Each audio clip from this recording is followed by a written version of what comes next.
السلام علیکم ورحمۃ اللہ وبرکاتہ۔ سامعین، آج ہم سفر کے متعلق کچھ ضروری اہم مسائل سمجھیں گے۔ ایک شخص اگر ایک جگہ سے اپنے علاقے، اپنے شہر، گاؤں سے دوسری جگہ سفر کر رہا ہے اور دونوں جگہوں کے درمیان 87 کلومیٹر کا فاصلہ نہیں ہے تو ایسا شخص مسافر نہیں ہوتا، وہ پوری نماز پڑھے گا، سفر میں بھی اور اس جگہ پہنچنے کے بعد بھی، چاہے جتنے دن کا وہاں ارادہ ہو۔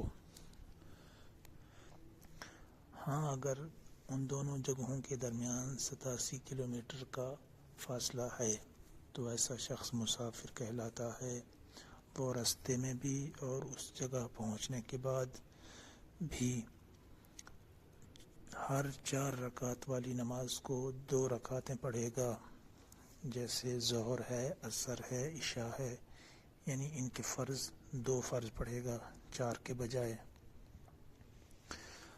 اگر سفر میں ہے، درمیان میں گاڑی نکل جانے کا کہا ہوا ہے، جیسے گاڑیاں بریک لگاتی ہیں تھوڑی دیر کے لیے، وہاں پر صرف فرض پڑھے، سنتیں اور نوافل نہ پڑھے بھی کوئی حرج نہیں۔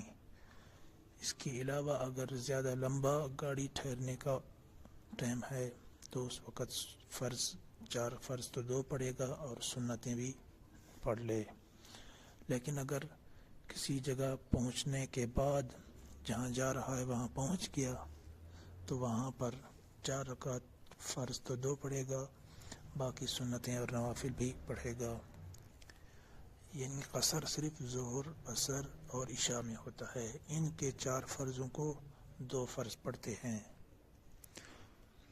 یہ تب تک ہے جب تک اس نے 15 دن وہاں ٹھہرنے کی نیت نہ کی ہو۔ اگر اس شخص کی نیت کسی جگہ جانے کے بعد 15 دن سے زیادہ کی ہو گئی تو وہ پوری نماز پڑھے گا، یعنی 4 فرض پورے پڑھے گا۔